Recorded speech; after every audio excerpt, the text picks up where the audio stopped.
Iminungkahi ni Senator Ping Lacson na payagang makaboto sa impeachment trial ang mga senador na posibleng makulong dahil sa flood control scandal. Suspindihin daw sila bilang mambabatas pero hindi bilang senator judge. Nasa frontline ng balitang yan, si Marian Enriquez.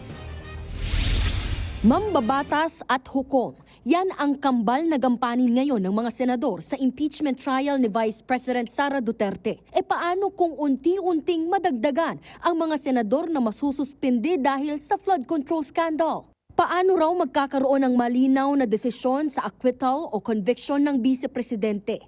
Yan ang pinangangambahan ni Senator Ping Lacson. Aniya, paano raw magkakaroon ng maliwanag na desisyon kung halimbawa ay 15 na lang ang matira sa Senado? Ang remedyo dyan ni Lacson, suspendihin ang mga senador bilang mambabatas pero hindi bilang senator judge dahil kung hindi, magkakaroon daw ng krisis. Wala raw mangyayaring impeachment dahil nakompromiso na rin ang pagdedesisyon ng mga hukom. Suggestion pa ni Lacson, padaluhin ang mga nakadetain na senador sa impeachment trial habang may bantay na kawani ng Bureau of Jail Management. Yun nga lang, alanganin daw ang sitwasyon na makikita ang senator judges ang mga ito sa umaga pero bilanggo sa gabi. Pero giit ng isang eksperto sa constitutional law, isususpindi ang mga sangkot na senador sa kabuuan ng kanilang gampanin bilang isang public official. Kaya saklaw daw dito ang pagiging senator judge. Policy ho yun, mali. Sapagkat yung suspension na nakasaad dun sa Anti-Graft and Corrupt Practices Act, sa Planter Law, at saka sa Civil Service Rules, is suspension from his functions as a public official. Hindi ho tamang sabihin, pwede siya na maging impeachment court judge kahit may suspension. Kasi hindi ito sakop ng suspension. The law does not distinguish between or among the different functions of a public official. Ganito rin ang pananaw ni Lead Prosecutor Representative Jervil Luistro. Gate niya, sa ilalim ng Plunder Law at Anti-Graft Law, ang mga inaakusahang opisyal ay suspendido sa pagiging senador. Kaya kung suspendido si Senator Jinggoy Estrada, paano siya makadadalo sa paglilitis? Sabi pa ni Luistro, dapat bigyang diin na ang mandato ng mga senador ay maging kinatawan ng sambayan ng Pilipino. Naniniwala ang prosecution panel na dapat ibaba ang kailangang bilang para mag-convict sa impeachment trial. Kung ang ating senador ay nakakulong, nagtatago, nasa ospital, or nasa abroad, ito yung tinatawag ni Avellino versus Cuenco na beyond the coercive power of the Senate.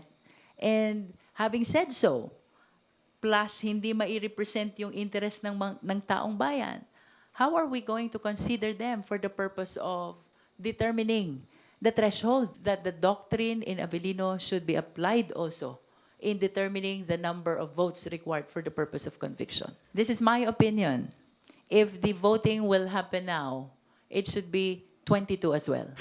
Giit naman ang isa pang prosecutor na si Congresswoman Bel Zamora, isang functioning o gumaganang Senado ang kailangan ngayon ng Kongreso. For all of the procedures that the Senate will be doing, we need senators who are able to do their job.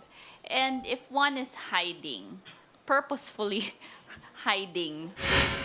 Si Congressman Terry Ridon naman, wala raw problema kung payagang makaboto ang isang nakakulong na senador.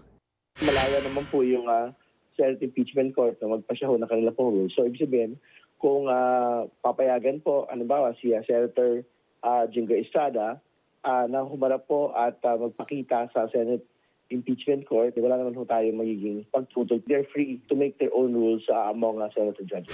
Samantala, naisumite na ng House Prosecution Panel ang kanilang pre-trial brief sa Senate Impeachment Court. Mismong si Secretary General Sheloy Garafil ang nagdala nito. Ayon kay Congresswoman Luistro, hindi bababa sa 30 mga testigo ang isinumite nila.